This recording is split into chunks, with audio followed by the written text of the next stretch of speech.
for Algona. On Thursday, November 29th at the Bulldog Gymnasium, we have Algona against Hampton-Dumont, the red and black Bulldogs against the red and black Bulldogs, and they're just about set to go. We'll start tonight at 160 pounds. It's always a draw each meet. The captains are meeting at center mat. Mike, you've been through this before. What do they talk to captains about? Oh, they talk about sportsmanship. They talk about playing by the rules. And then the main thing they do is they flip a coin out there, and whoever wins the toss gets to pick odd or even. So if they pick odd, that means every odd match, so like the first match, the third match, the fifth match, you get your choice at the end of the first period. So okay, in tight duels, it's kind of important to win the toss. That can matter. You also isn't that team also have the choice of who has to send somebody out to the mat first? Yeah, some absolutely. Meets that matters. Yep, forgot about that part too. But yeah, if you win the toss, then you pick odd. Yep, you pick odd. So you got to report on the odds. They got to report on the evens, and then the other team could, in some duels, that happens where the other team has an opportunity to get the matchups they want by passing on a certain weight if they have a deep team and can juggle the lineup a little bit. Well, over here on the black mats, the varsity starting, and our old pal is back in town. This is Dave Ullum. Used to live in Algona and did a lot of work in the wrestling room at Algona High, and longtime supporter of Bulldog Wrestling. Left the state for a while and now has moved back to Iowa. He's now pastor to church in Esterville. Yeah. So I haven't seen Dave in a long time. Sidebar about Pastor Dave is when I was in high school over in George, he was a pastor over in George, and he'd come in when I was in high school. So he's been around a while, because I've been around a long while. And help work out. You know, he's probably still wrestling. Looks in pretty good shape. He likes to go to those Masters tournament and beat those guys. He goes in there and beats those guys that are 40, 50 years old. He's older than they are. And he takes them on. Last I knew he was still doing it. But anyway, Dave's back in town. Good to see him. And we got Colin Murphy reporting down there at 160. I don't have a wrestler for him. 160, and it's David Camejo. I got to take the glasses off. Cornejo for Hampton-Dumont. I've got to switch back and forth with glasses. A little procedure done in my eye a couple days ago. And how'd they go for you? Well, really good, really good. But now the glasses have got to get adjusted eventually. So I can't see anything close up. The glasses are a little too strong now. It's something people my age go through all the time, having the cataract done. And a lot of people know what I'm talking about. Takes a couple days to adjust, and I have to get glasses eventually. But I'll make it through, and here we go. We got Cornejo for Hampton-Dumont. We know very little about him. He is a sophomore, and the junior Murphy has shoulder wrapped up. Well, I assume he's got a sore shoulder, but ooh, a nice little drag into an outside single there by Murph. Drops him to his butt, puts him right to his back. Murph comes out very aggressive on that, gets first takedown, getting back points right now. Cornejo was 8-7 last year as a freshman. Sophomore wrestling 160. Murph did a nice job on that outside single. Got 3 back points out of this. Riding him strong. Cornejo gets up to his feet on the edge of the mat. Murph's got to return him or give him a little nudge out or let him go before you get a stall call. Got him back down to the mat. Looking at a 5-0 score right there for Murph. Got a far cradle locked up there. Eric Cornejo got to his feet, got out, got a 5-1 score. First match of the duel. Probably hear the crowd in the background yelling from time to time. I believe we have junior varsity matches going on too. Yeah, we got Brett Boyer stepping out on the JV mat over there. Murph centering up there, going back to the center. You got to look for that outside single again. Nice little snatch single out there. Cornejo tries a little bit of a snap down, kind of forehead to forehead, just kind of hanging a little bit, not a whole lot of action. Murph's got a 5-1 lead there. What clock are we on? I don't even see a clock moving. It's not running. It's down here below us. Oh, there it is. We're down to 30. Well, it's not running either. 20 seconds. It was 30, now it's 20. I'm not sure how it's working. I don't either. But still on their feet out there with a 5-1 score. Now it's 10. They must only go in, I don't know, got weird clock. 10-second increments. I don't know what that is. The time is short.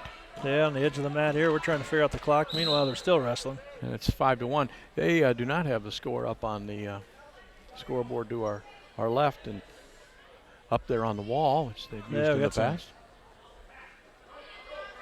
Got some clock issues here. It was going in 10-second increments. I don't think it's supposed to work that way. Coach Keeker's coming over to ask about that perhaps. Murph's got a 5-1 lead there going to the second period. Brett Boyer got the pin on the other mat. JV match. We started at 160. Algona against Hampton-Dumont. I believe this is the first action of the year, our first duel on TV. Yep. And it's always interesting to me to see the compare early season to late. You see a tremendous difference usually. Oh, you do. And it's such a long season, too. So there's a lot of practice out there. You got a lot of matches, a lot of practice time, mat time. Got a couple holidays that you practice over. Now, Keeker's asking still on the clock referee to reset. hang on. You see those new clocks down there, they're hooked up to track wrestling, but for some reason they're not quite synced 100% there. Looks to be the problem. Now, the one on the right mat, or junior varsity, that one is apparently right because it has 49 seconds on it. They're trying to make this one work. Well, if it goes 10 seconds at a time, that's not too bad. Could live with that. But trying to make it work. So Brandon Harris stepping over to the JV mat. Okay. Freshman for the Dogs. This is his first high school experience. So frequently, later in the year, you see guys who you thought early in the year were never going to go anywhere. Some of this kid is, just showing nothing out there in the way of skills, and then you see them late in the year, and wow, that's coaching, I guess. Yep. You just see that a lot, more in wrestling than any other sport. The progress from early late, especially guys like Murphy played football, right? He did play football. So he's not. He's probably had a couple of weeks of wrestling practice is all. Yeah, Murph last year looks like Murph was. Oops, that's brother Murph. I got to find his record. Yeah. So just hasn't been working out on the mat probably during the football season. So what experience he had from last year get the rust off. Now they pointed up the scoreboard to our left, up on the wall, like maybe they will use that scoreboard. They pointed to it. And they just use that one, which makes a little sense if it works. We have a 5-1 score, a first match at 160. Murphy of Algona against Cornejo of Hampton-Dumont. And here we go, and that's what they're doing. Clock up to our left. Cornejo was on the bottom. I missed whether he deferred or he got up and out quickly. He's got a little more aggressiveness in him right now. He's in an outside single on Murph. He's in really, really deep. Murph's fighting it off, trying to get to the boundary, get out of bounds a little bit. Maybe get a little counter here to get around behind, but that's...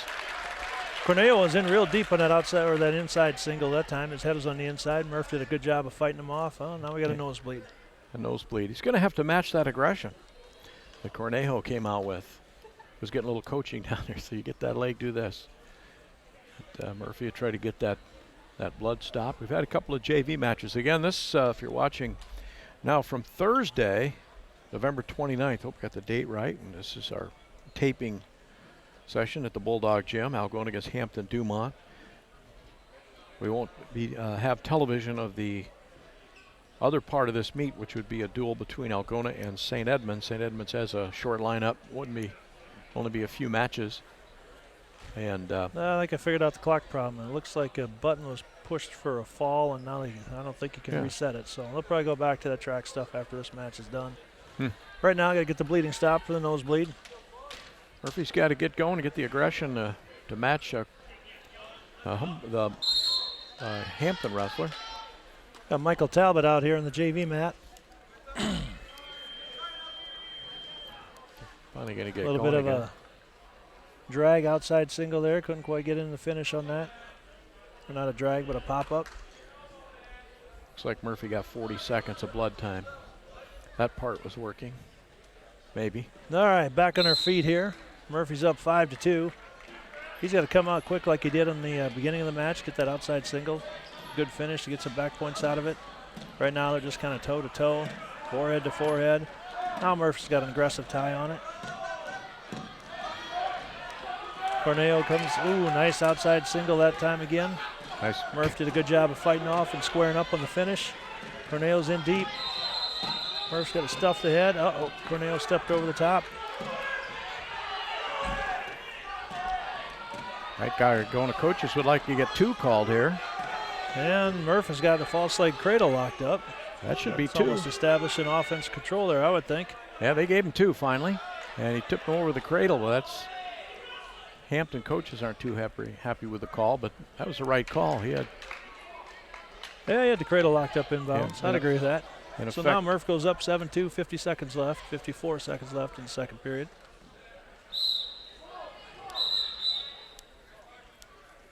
Caution on Murphy.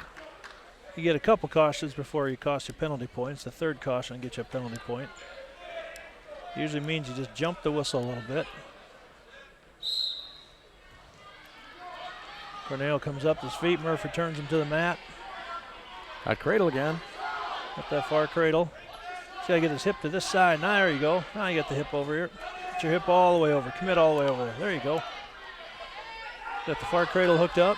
Corneo comes up the tripod. Almost out. Corneo does get the escape, 7-3. Coaches are really telling him to get after it. 27 seconds left here in the second period. Murph for the first varsity match of the night, 0-0 team score. Corneo's in on a good shot again, really deep. Out of bounds with 12 seconds left. Murphy gave him some heavy hips again. Corneo looks like he's in pretty good condition here. Looks like he's got us outgassed a little bit. Taking the pressure right to Murph. That snap again. 5 seconds left.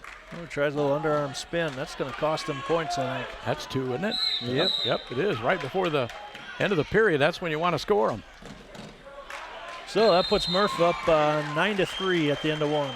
9-3 at the end of the first period. Talk about early season versus late season. One of the things you also see is the conditioning. Some guys have had a chance to work out a little more or get in better shape. This little break, we got a question about the score. I think that the referee comes over to talk the scores table. I think 9-3 is correct, but Murphy will take the break. Yeah, Murph is sucking some wind over there, but so is Corneo. It is. Yeah. It's early in the season. Yeah. Michael Talbot had won by a fall over in the JV match. Congrats to Michael. So 3 in a row on the JV side for the Bulldogs. It is. All right, see if Murphy can hang on here and make this bonus point win. He's up 9-3, and he's choice they're going to take down. So Murph's on the bottom. Got to get up, get out here.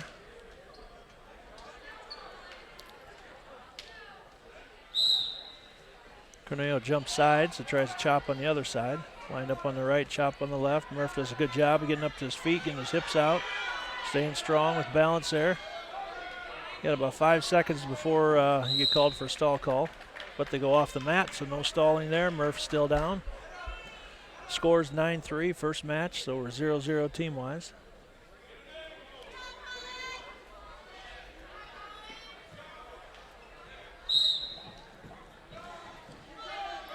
Collins up. Squared up on him. Corneo's inside tight. Got to crawl forward. Hurry up, Murph. Get those hips square. There you go. Yeah, Corneo's getting a little stronger as the match goes. Got a big half in, out of bounds, but big half in. 1:20 left on the clock. Off the mat they go. 1:20 left in the third period. Murph is up 9-3. Needs a little more action down there, otherwise bad things are going to happen.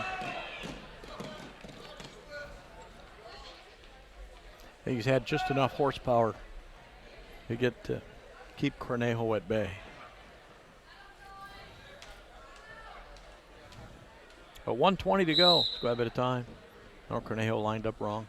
Yep. 2 kinds of cautions. There's one where you jump the whistle, and there's one where you line up incorrectly. That wasn't a lineup one. Oh, he's going to get it again. Although I don't caution him, just remind him where he's got to be. So 1:20. Murph's got a 6-point lead. What radio station are you from? Somebody We're wants. live streaming through Algona's website. So Murphy stands up, gets put back down, stands right back up again, then locked hands by Cornejo here. It's going to be a penalty point against the Hampton wrestler. You can return them with locked hands, but as soon as they hit the mat, you got to break the grip, and he just held on a little bit too long. So that'll make it 10-3. Now Murphy, an escape would put him in major territory. It would be 14 points for the Bulldogs rather than 3 with a win. He needs that escape. Corneo throws the leg right in. Got his hips kind of low. A little swim move here might get Corneo off. As Murphy got that arm trying to pull him over. Yeah, Murph's got that forearm there. He's got the hips down. Just gotta get your hips up. Get your hips up. One more of those will be good. Big swim move. Got to throw that right arm towards your head real hard. There it is. Tried. Close. There it is. Exactly what you told him to do. Yep. He listened. Right to his back, our Corneo in a big world of hurt right here. Got to go over the top of that half Nelson. Don't let him get back to his belly. Still got a 3-point near fall out of the deal. Of course, the reversal accounted for 2 as well. Now I got to start thinking about a tech fall. We're up 15-3.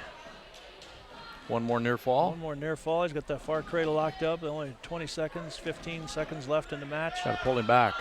Yeah, he's got to get his hips on the other side if he wants to score out of that cradle. Gave up 1. Gave up 1 with 7 seconds left here. Makes it 15-4. Still a major.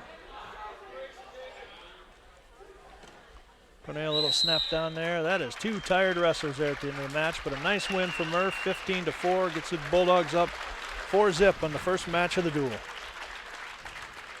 So that's the 160-pound weight class. We move to 170, where Hampton will throw Josh Q out there, K-E-W, a senior.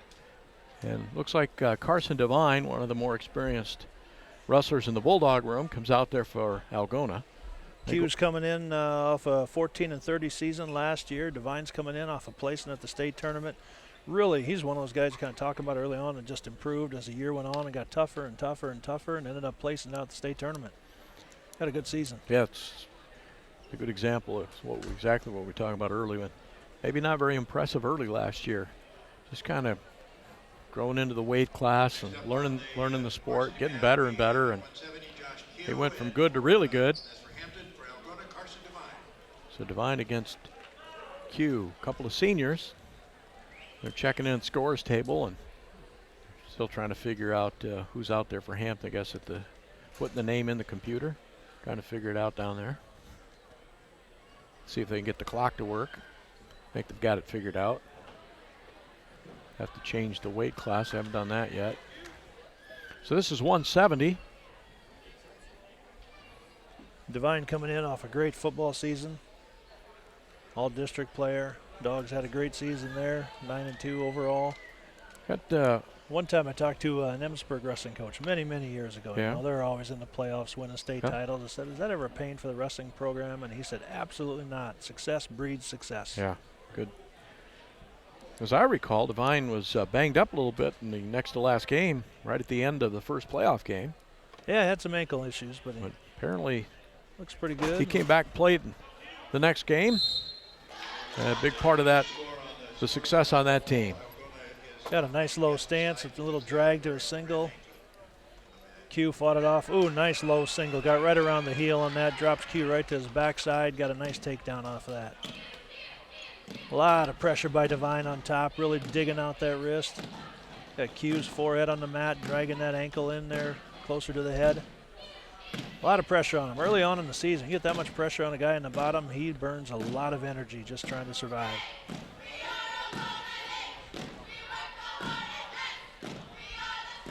So Devine got the quick takedowns, got a nice little tilt here, holding it for not a threat to pin this guy, although he's kind of helping out. Oh, he did? Yeah. He got the call. Yeah, he kind of helped him out. He's fighting the grip and forgot about his shoulders. So Devine gets a nice quick fall there, 37-second fall, puts the Dogs up 10-zip in the duel. 16 points for the fall. At 170 pounds, Carson Devine starts his season off with a pin of the Hampton wrestler, and they go to 182. We're going to have the season debut of Jake Teague for the Bulldogs, a sophomore, along with his opponent's also a 10th grader, Brian Flores. So we got our first look at Jake this year. Brian Flores, looking at him here. Record? Sophomore, is that correct? Yep. Looks like he's 11-21 last year. Last year. Well, I don't know. Did Teague wrestle varsity? If he did, it wasn't very often. He was stuck behind some pretty good guys last year. Yeah. Maybe even Devine. Devine, Austin Chase. And he's basically stuck behind Devine again because he could make the 170 weight. Did a nice job of fighting off an outside sweeping single there. Now they're working their grip on the inside a little bit. Again, against a sophomore, but someone who has a lot more varsity experience. But Jake's wrestled a lot in his young life. Been on the mat many times, different levels of competition. Both guys a little slow to pull the trigger there. Flores takes a little bit of a bad shot. Jake puts a lot of pressure on him, gets behind him, got to return him to the mat. Needs some supporting point, return to the mat. Does a good job bringing him back in bounds. Got to bring him back in again. Couldn't do it. Yep. Anywhere else on the mat, he gets that thing finished right on the boundary where he was. He had to take him forward, and it wasn't going to happen. So he cut him loose, back to the middle.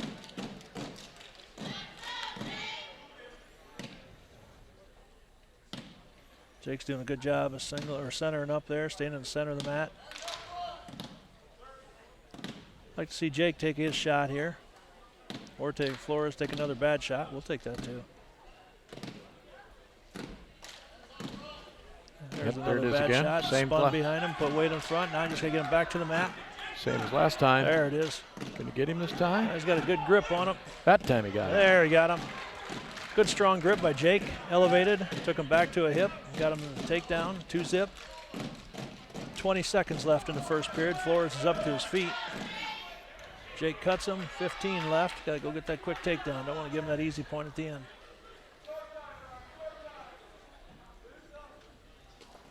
Jake's showing good patience here. Took another bad shot, spun behind him. That was close. He's got to hurry. Time running out. Yep.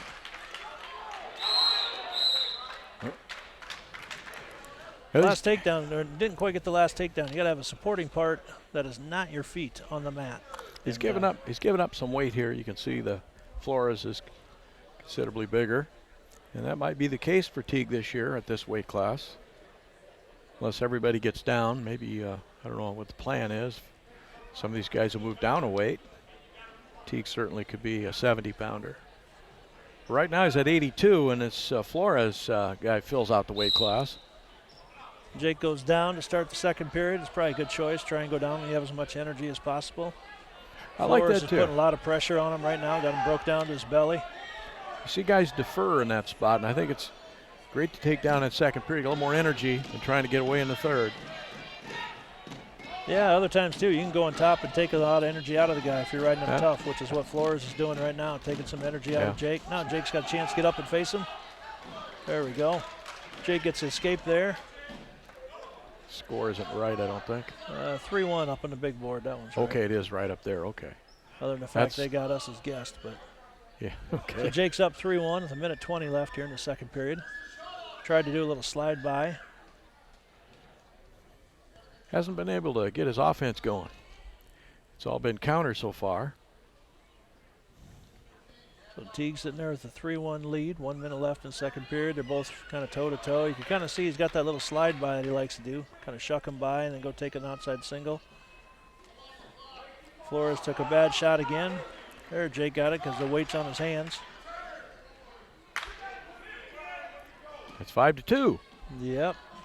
So I think if Flores is going to continue to take bad shots, Jake just be patient, get some finishes. There's another. Now they're in an over-under there.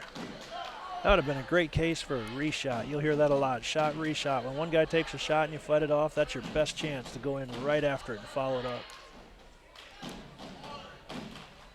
So 20 seconds left here in the second period. Teague with a 5-2 lead. 2 takedowns and escape. He'll be starting on top here in the third period.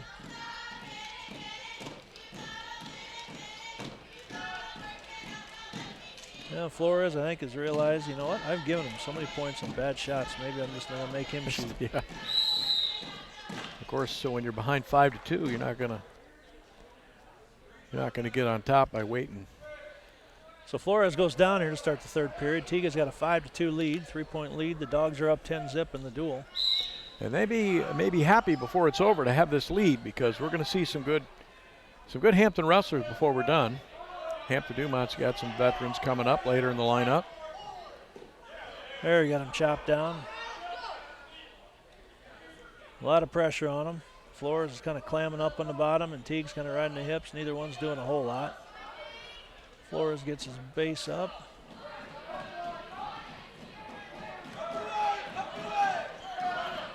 Cut him. Teague cuts him loose, so it's 5-3. So it's a 2-point match here. So next takedown could pretty much end it or tie it, one of the two, depending on who gets it.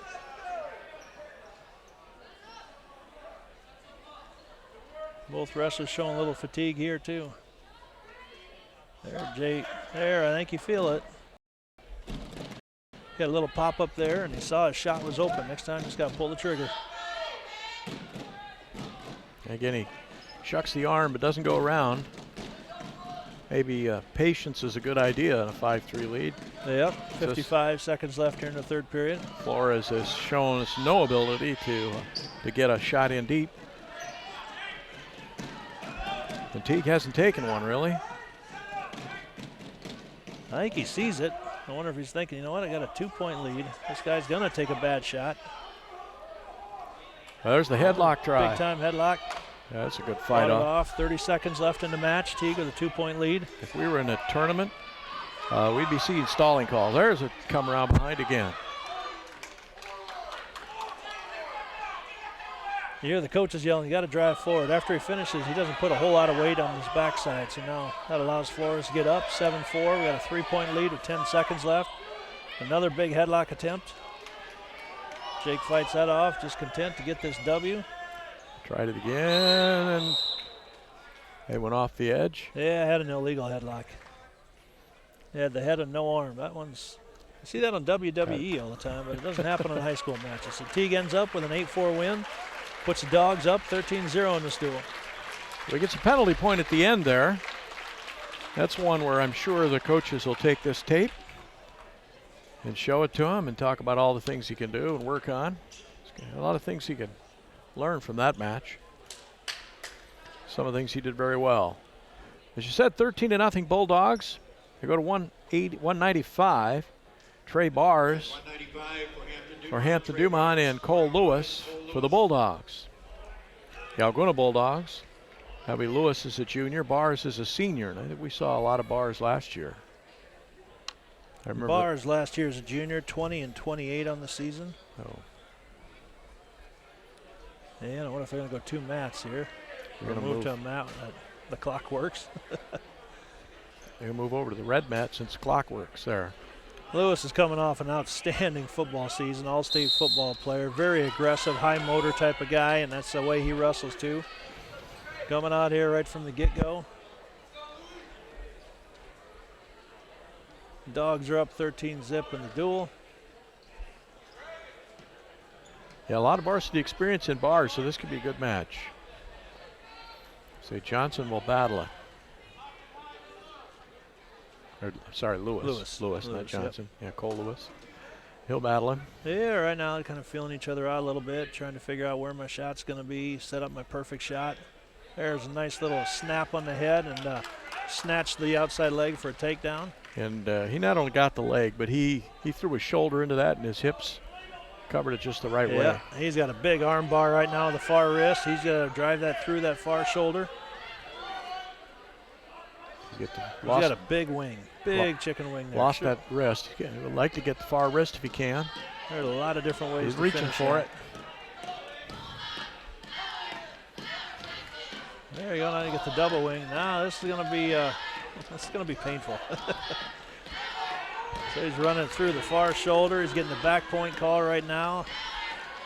He's got what do we got here? 45 seconds left. A lot of time on the clock. All right, he's got his back points, and now it's time to take that hip over the top and sit through.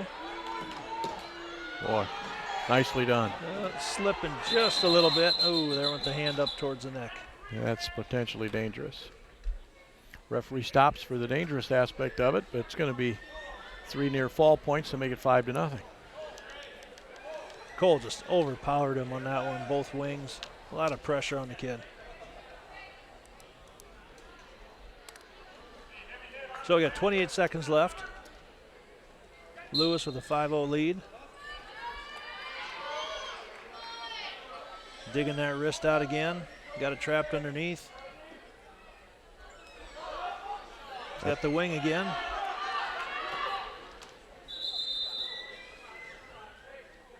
Again, stopped for potentially dangerous. I'm not sure what he had to Well, when you got the chicken wing, you got to keep that hand across the back. If the hand creeps up towards the shoulder, you really put a lot of pressure, and that's an injury thing. So it's just prevention of injury on that. 12 seconds left. You got to make sure you don't give up a point here on the end of this.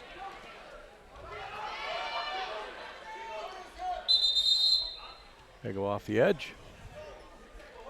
Bartz realizes that if he stays underneath Lewis, he's going to have a tough go of it. So he's pretty quick off the whistle, trying to get out of there. 6 seconds left. Lewis still with a 5-0 lead in the first period. Dogs with a 13-0 lead in the duel.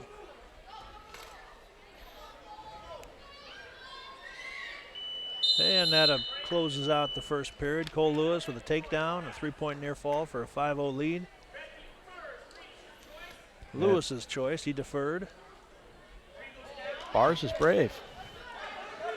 He took down after his experience in the first period. I'm a little surprised. Said Hampton-Dumont has a potential to score points later on in this duel. Algona could use all the points it can get early. Algona will have 3 open weights, so they're going to give up 18. And right now the lead's 13. Doing a good job of putting a lot of pressure on him. Just a little bit high. Got to get the sag back behind him. Yep, that's what's going to happen when you get too high.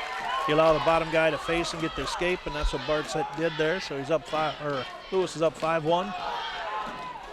Kind of manhandling him right now. Little snap down, spin behind for Lewis.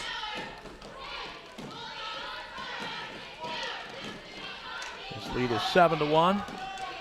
About 1:20 to go here in the second period. 195-pound match. Lewis putting a lot of pressure on him. There you go. Try to now shoot that arm in there. Nice half. Got 1:05 left. I think this might be the combination that ends the match right here. He's got a big wing, got the head scooped up. Now you just got to sink chest to chest to drive it. Again, he got the hand too high, I guess. Did he get any back points at all? I'm not sure what happened on that one. Motioning over to the Algona bench because of what? I'm not sure. They want to talk to the Algona coach. They want to tell him that he's bringing it up too high. Back up to the shoulder again. I didn't see it on that one, but we're up here ways. He's not. That's too bad because he had the hold there that looked like it was going to result in a fall. Referee, teachable moment here, I guess. Talk to coach about it, and something they can work with Cole on when he gets in practice tomorrow. So Lewis with a 7-1 lead, 51 seconds here in the second period.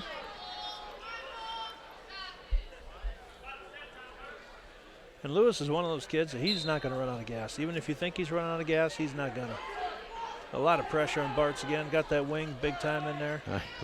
Make sure he keeps it there.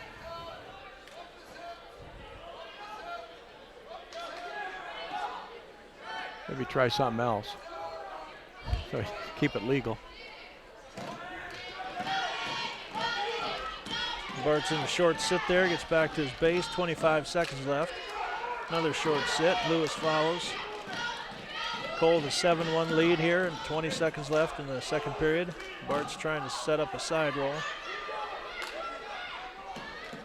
Lewis doing a good job of following. Got to look to get that breakdown. 3 seconds left here at the end of the second period. Lewis is up 7-1. So Cole's choice here. You got to believe he's going to go down. His first experience at that in this match if he goes underneath. I assume he will. Yeah, got to start getting in shape. Starts right here. Wrestle every match. Like it's a state finals match here to start with. Then as you get going in the season, you start to manage the wins a little bit more.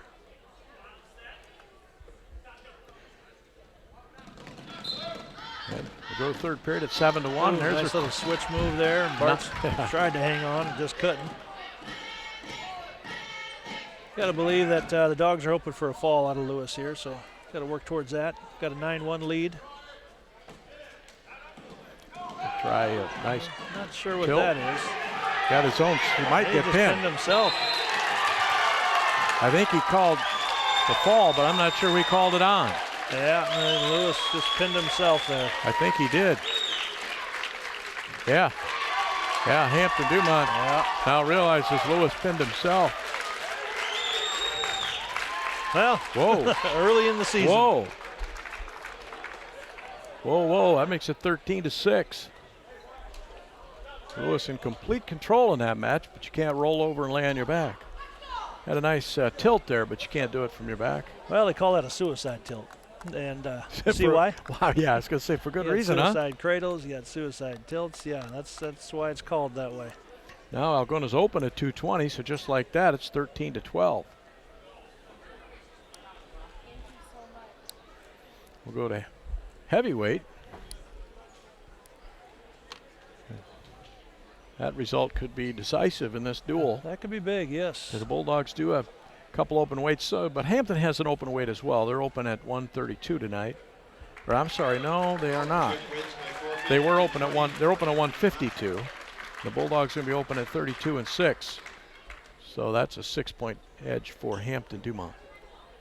Here's the forfeit at 220. Dalton Chip comes out to take it, and now Emilio Valenzuela against Gavin Meintz.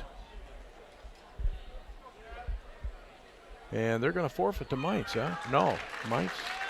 Yeah. Or is that the 220? No, that was a heavyweight too. So it must be something there. What the deal Got was? some illness going That on. was school. not. Maybe Meintz. That was not Emilio. That was not the heavyweight they introduced.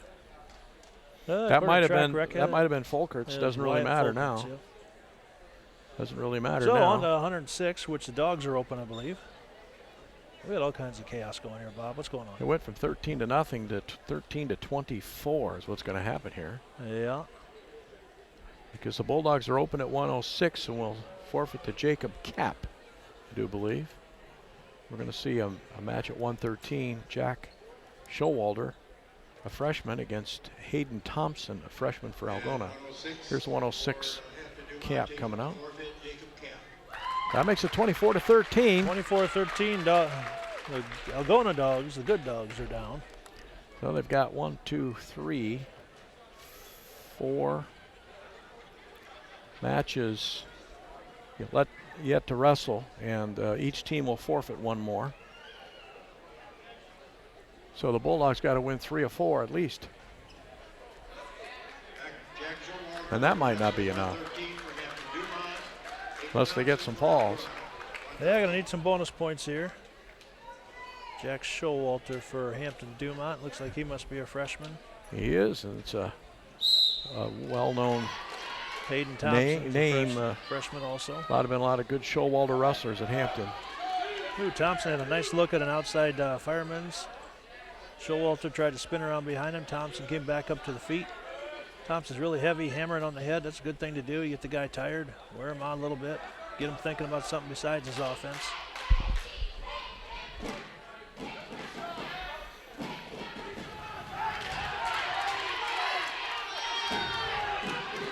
Oh, Thompson tried a shot. Showalter came right back in.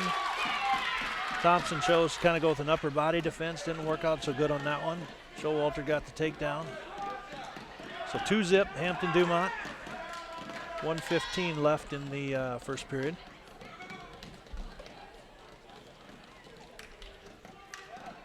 Showalter's hooking up a tilt here. He's got the arm trapped tight against the body. Now he's got to try and load him up in your hip. Thompson's got to try and crawl forward a little bit. Now he's up to a good solid base. Keep coming up, buddy.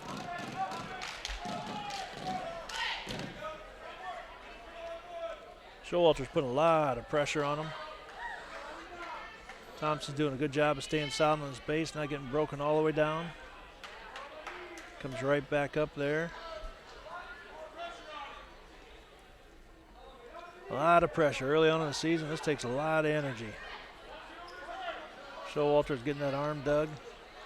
But you know, Bob, that's the beauty of wrestling. The match is never over till it's over. Yes, and Bars just showed that, didn't he, against Yep. Lewis. Just show that you can pin people you can't beat. Now, that's deep and profound, but think about that one. You can pin people you can't beat. So, off the mat they go. Gave Hampton-Dumont a stall call because he wasn't returning him to the mat quick enough. Or is he pushing it off the mat? One of the two.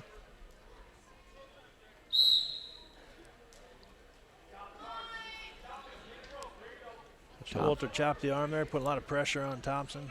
6 seconds left here in the first period.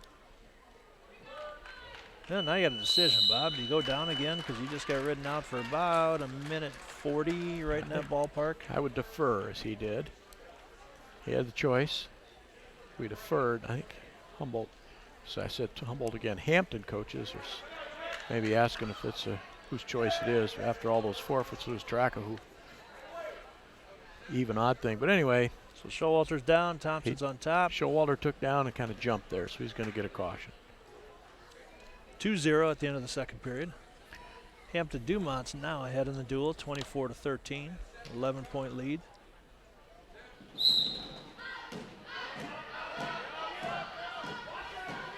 Thompson's trying a little suicide tilt too. Doing a nice job of riding. Showalter's doing a good job of being active on the bottom, getting up to his feet. It's a tall 13-pounder. Yeah. Thompson can't get him down. That should be a stall call there. At least a warning. Referee, Hampton coaches are asking for it. How come we didn't get it? I'm with them. I don't know. I do think the rule, and I'm not 100% certain, but I do think the rule states if you do not attempt to return him. Well, he was attempting. He was trying to trip like crazy. Yeah. So we'll go with that.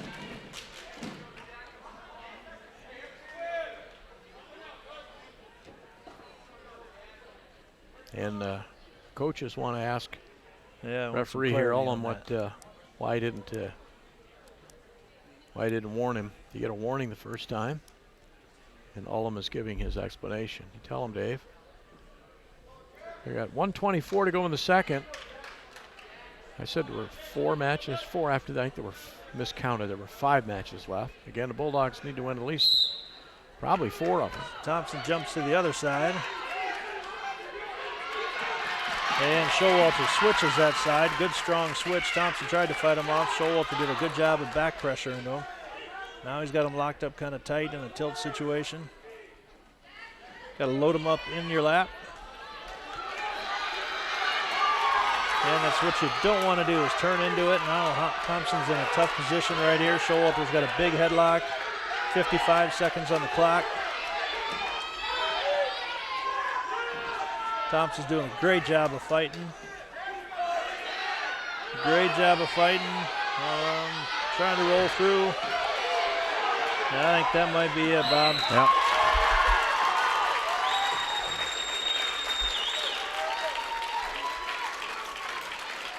Well, that puts the Bulldogs behind 30-13.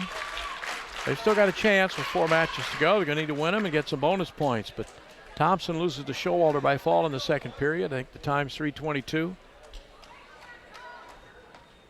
And we'll go to 1:20, where another freshman will come out for Hampton-Dumont, Carl Barkema. And it's Reese Eatkins, it's sophomore for Algona. Reese had a lot of varsity experience last year. I don't know his record. Oh, I do have his record. 22-19 last year as a freshman. We did a good job. He did. He was a fun guy to watch. He went the whole match. He didn't gas or tire out at all. He went hard the whole match. So hopefully picked up there with an outside single. Got his man kind of loaded up. Switches off to a double. Little freight train double action. I'm not sure that was 2 there, but they give him 2 and 1. Yeah, Barkema tried to come out of there with a whizzer. Should say it wasn't 2. So Aiken's got a 2-1 lead here. 1:30 left in the first period. Aikens last time, when he kept his hands free, initiated his tie-ups. Did a nice little snap on the head and then shot the outside single. Now they're in the over-under here.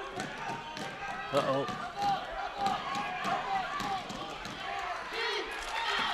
Lost his name there, but he had a nice body lock on, and Reese, rather than fight that body lock, made a smart decision, kind of bailed out there. So now he's down 3-2. Barkman's trying to set up a cradle here. Barkman, there we go. And Eakin's trying to fight it off. No. Got to get that arm free. So Barkman's got a 3-2 lead here at 45 seconds. Got a big tilt situation looking right here. Aiken's got to really keep that outside hip down. Keep that left hip down. Uh-oh, left hip's up.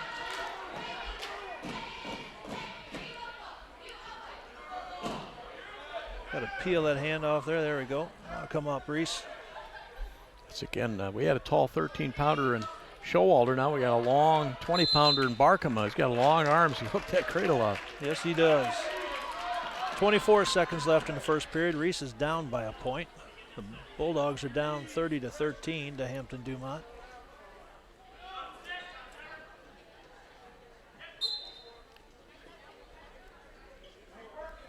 Barkman did a good job of putting pressure on Reese, breaking him down to his belly. We got 15 seconds left in the first period.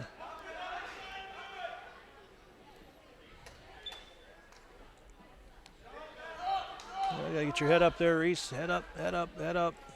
5 seconds left. Tried to swim out. Like, yeah. Well, a lot of action in that first period. Reese comes out, get the quick takedown, gives the escape, and then Barkman got the takedown. So Barkman's up 3-2 going into the second period here.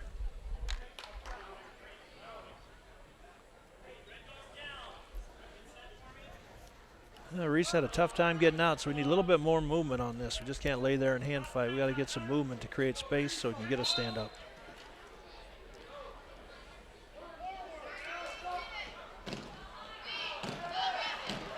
So Barkman's got the right leg locked up.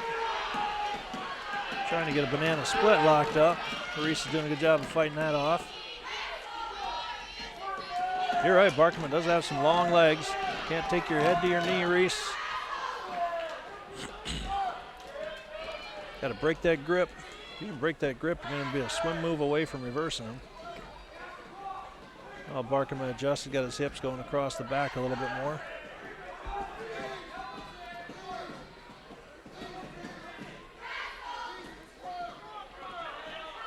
Reese is trying to base up here a little bit, trying to kick that leg free. Barkman's really outworking him on the top. They're putting a lot of pressure on him.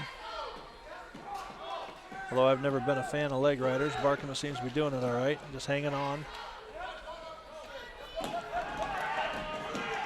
I'm always fascinated when it comes to that cross body ride. Can he grab a knee here? Get a Granby? Well, he's got the leg hook here to get his leg free. I've been fascinated. Yeah, let go of that head, Reese. Let go of it. Yeah, head's doing you nothing. Let go of it. Not in that position. You don't want there, it. now swim hard. Now swim hard. Right arm, oop, couldn't do it. Well, we're down to 30 seconds left here in the second period. Reese is down by a point. Been ridden out the whole time. You see the crossbody so effective at high school, so many high school matches. And then you watch some college wrestling, it almost never works. No. College guys just, I don't know, because they're stronger. What it is, they're able to do to shuck that leg out of there. Just some guys can do it, but not very many. Well, they're really good at blocking it. They don't let the legs get in. That's the things that high school wrestlers learn is how to keep those elbows in tight. So if they try to throw the legs in, they can block it, and now you're out. Well, that takes us to the end of the second period. Reese is still down by a point. Barkman rode him out the whole time. Now let's see if Reese can get some offense going on top. Barkman's taking the bottom. Never think about cutting him here. He's not going to do it right now. Nice return. Good return to the mat. Shoot that half. Shoot that half in. Got a little high. I think if he hangs on, he's got a shot at a stalemate here. And threw a little flurry there, rolling around. Barkman gets the reversal, so that puts him up 5-2. And Reese has got to get out of now. He's got to get out of the bottom.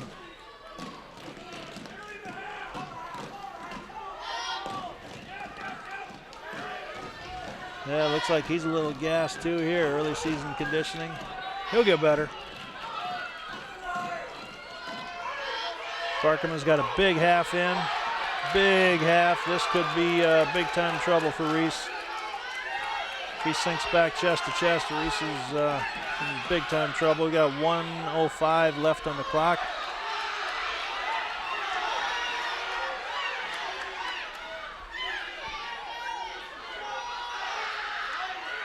Reese is trying to fight off his back. It's tough there.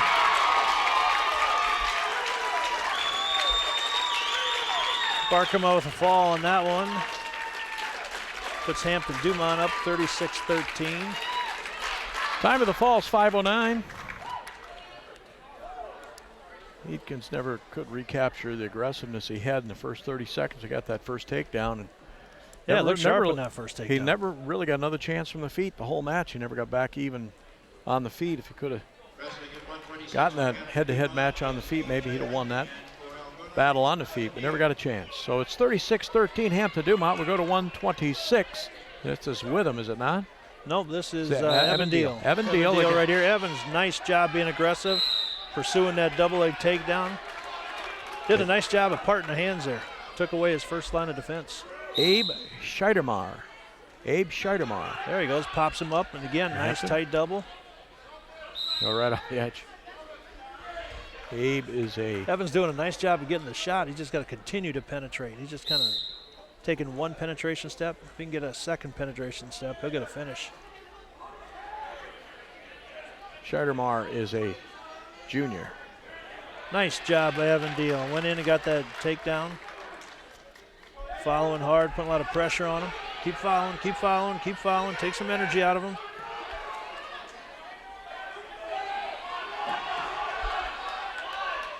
Evans trying to follow, keep following, stay behind him. Did a nice job coming back there. Got to get him broke down to his belly. Get him to his belly. Don't let him sit there in that short sit position.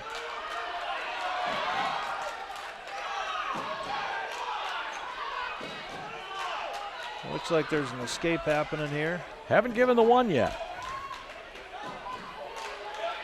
Now he's waved off. He's just about ready to give the one. He waved it off. Would have been to Algona's advantage had he given one. Then they'd gotten two takedowns. Did a nice job finishing there. Now he gives him the release. With a minute to go in the period, he gives him the release, make it 2-1. He feels like he can take him down again. I would agree with him. Go get him, Evan. Go get him. Go get him. Parts the hands. Oh, got to get that elbow down. Continues to fight in there. Didn't get in very far on the shot, but he kept going. Abe Scheidemann from Hampton-Dumont. Evan Deal from Algona takes that leg. Nice leg pick. Nice job.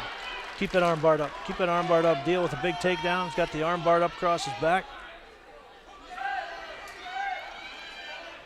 A little country boy action there if he knows what that move is.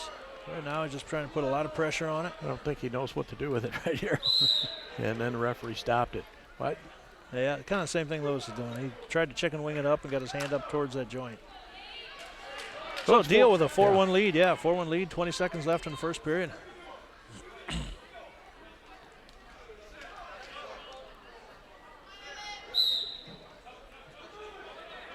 Ooh, nice switch. Deal's trying to follow. Scheidemann is doing a good job of switching. Neck wrench? Deal throwing, yep, neck wrench. Ooh, not good enough. Turn in, get you two. There you go. Got the two right back. Excellent job. Right at the end of the period again. Those are big time points, and you can score inside of 5 seconds of the period. Nice job, Evan Deal, and not quitting. So it gives him a 6-3 lead, taking that into the, I lost track here. The second period? That was still the first period. We had 9 points in that first period, and there could have been 3 more. There was a point where Hampton coaches were asking for an escape, and it turned out that they never gave early in the period over on the left side over there. Didn't give the escape, and Deal got control again. It could have been a 1 and 2 there that didn't get called. So Hampton took down. Deal just chose to do a neutral start there, so gave him that 1 point. They start from the feet. Deal's doing a good job of that outside single. Up around the back. Oh, don't want to do that. Unless you can get that far arm, and now you're in a big-time pinning hold. Ooh, Deal's got him tight. Deal's got him tight on the back. Nice job, Evan. A lot of time. Put some pressure on him, weight on him. Weight on him, there you go. Trying to get some weight on him. Keeping him on the mat. There it is, there it is. Evan Deal with a nice fall there. And 2:33. And tonight, Evan was the real deal. I was. I had to get that in before you did. 36 for Hampton-Dumont, 19 for the Bulldogs. I got Bryce Witham coming up to the mat here. I don't know that the Bulldogs can. I think they mathematically are eliminated because of the open at 38. At least mathematically can't win the duel. But anyway, it's 36-19. They can make it close. Bryce Witham taking on Jacob Marzan. Jacob Witham Marzan, both out there toe to toe. And What do you got, Bob? Witham apparently weighed in at 26. He was listed on the line at 26. And it's going to come up to 32 for Marzan, who is a junior. Last year, Marzan says here was 18 and 27. Okay. So 18 wins last year. Witham, what do we got for Witham last year? He's 20 and 25. So similar records. Yep. And Witham is in on the single, but he can't finish there. Yeah, you heard Coach E saying you got to get your head on the inside. That's tough outside single. You hear Coach Yee from across the gym with a headset on. He's in your head a lot, isn't he? He is. Yeah, he is. I know how that goes. He and I had a lot of fun when we coached wrestling together. He's come back out of retirement. First year back since, quite a while. Marzan with a little snatch single there. Low single, takes Witham down. Gotta watch that knee there. Crawl forward with him, get up to your base. Marzan's got a 2-0 lead with 41 seconds left here in the first period. Marzan puts both legs in. Not much is going to happen here. Trying to do a power half him over. That's where you got to keep those elbows in tight. Elbows in tight. 15 seconds left here. Marzan's got a 2-0 lead in the first period.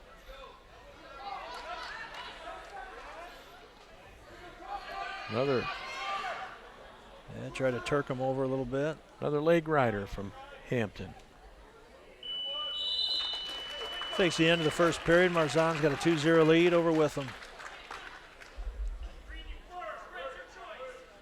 Marzan defers. Witham's going on top. It's his choice, and he wanted to be on top. If I remember right, I think he's pretty solid on top. A little caution there, jump the gun.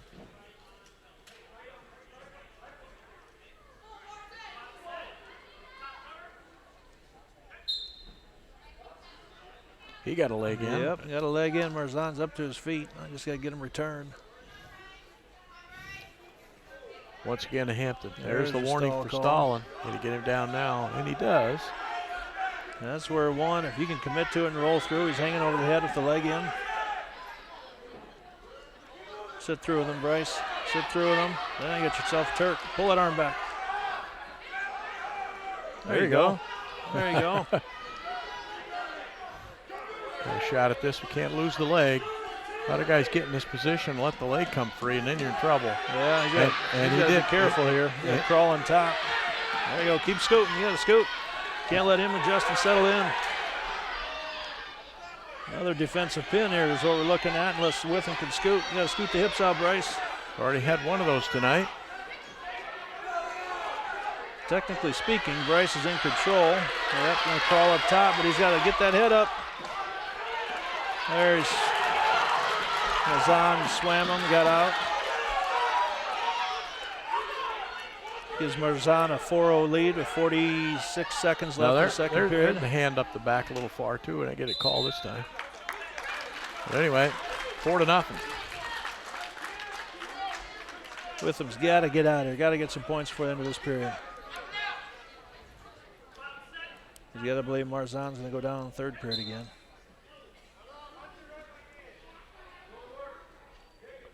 How the work he's done on top, he may choose the top. He's a rider too. Yeah. Leg guy. Yeah, put a lot of pressure on him up there. Right now, you just got to come up here. Not. Yeah. There's the legs. Can't give him those hips. Oh, out the back. All the way out the back. There you go. Yeah. Hook shot the head. Hook shot the head. Get the right arm out. Oh, he's close. Oh, he didn't get there. That's an experienced leg rider there. Came right through, rolled through with that into the Turk. He's got Witham in a tough spot here. Witham's rolling around with him. The end of the period. They gave him 2 back points. So that gives Marzan a 6-0 lead going in the third period here. It's his choice. Now what will he do? He is going to take down. Yeah. If he can get that leg in, Witham can, and with him down on the mat instead of letting him get up first. He can break him down. Nope, can't do it. Yeah, part of that is you got to put a little more, if you're going to be a legger, you got to put more pressure on his back on your start. You can't let his hands be free. There, Marzan comes around back with a reversal. Gives him an 8-0 lead.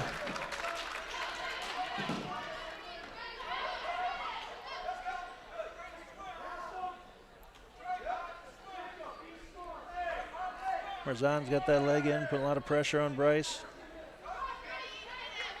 Keep that hand in, Bryce. Keep that hand. Don't let it get over his head.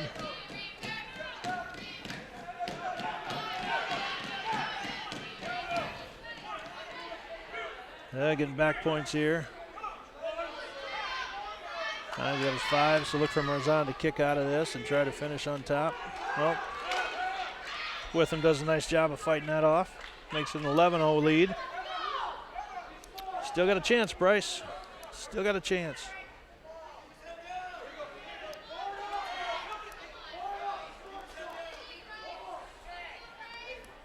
He gets up, then the leg comes back. He doesn't defend that. Yeah, that'll be a teaching tool. They'll talk about how to base up without exposing the hip that he wants the leg right on. Especially when you know it's coming, like this fella's going to do it. You can almost be waiting for it to grab it. But 30 seconds left in the match here. Witham is down 11-0.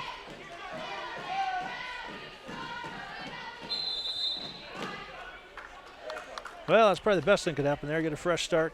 I need an explosive move, Bryce. Score is 11-0, so we're in a bonus point situation. Here at 132.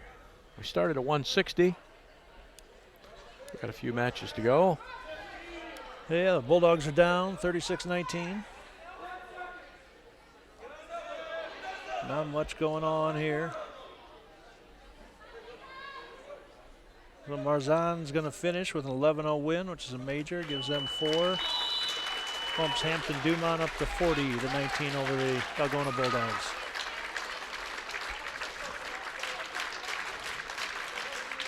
So that's Witham. We're weighed in at 126, wrestling at 32. We go to 138. The Bulldogs are open tonight at 38.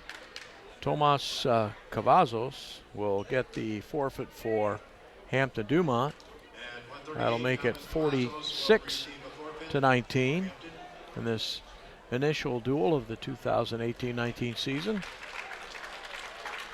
Turn it over to the 45-pounders. That means one of the few seniors in the Algona lineup, Cole Johnson. He's got a freshman in Tate Schmidt at 145.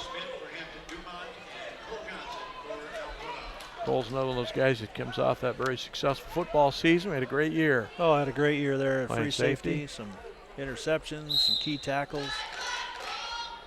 Cole's got a little bit of size on him. Nice little head tap to his inside single. Inside because his head's on the inside. That's a great shot there. Very tough to defend. Good finish. Johnson's up 2-0 early in the match. Tate Schmidt from Hampton-Dumont. I think this is our last match because the Bulldogs will get a forfeit at the next one. Trying to load him up in a tilt there. Looks like they've been practicing that tilt. We've seen about 4 guys do it now. So I got a 1 count, did not get the 2 count, no back points.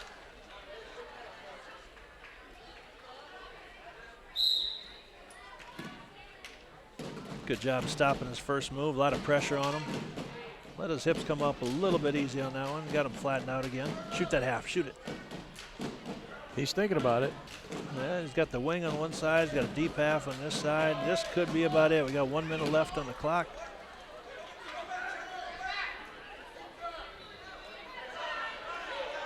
Got a double wing. We'll walk it around here, get some points out of it. They got the far wrist for this. Yeah, they couldn't hold it. 35 seconds left now. He's got her tight. I think that's all she wrote right there. Yeah. Nice job coming out being aggressive. Cole Johnson with the fall. 127. Puts the Dogs up to 24 or 25 points. There we go. And we got Hunter Berry coming out. Yeah, this should be a forfeit. I understand that Hampton-Dumont will forfeit at 152. Hunter Berry, the Algona sophomore, will come out and get his hand raised. And we'll see the scoreboard. Click over to 46 for Hampton-Dumont and 31 for the Algona Bulldogs. And well, got to get the first one under the belt before you can figure out what you got to improve on. if you're Saw a lot of good things, saw some things we need to fix. If you're doing the math for Cole Lewis, I know he feels bad about the defensive fall, but had he gotten the fall, Bulldogs still would have been behind on the scoreboard. Yep. So it didn't make the difference in the team score, and it is something Cole will have to learn from. I'm sure he will. Absolutely. Yeah, so the Bulldogs open their season against Hampton-Dumont. This has been Bob Ketchum along with Mike Weir from the Bulldog Gym, where tonight the Bulldogs of Hampton-Dumont prevailed over Algona 46-31.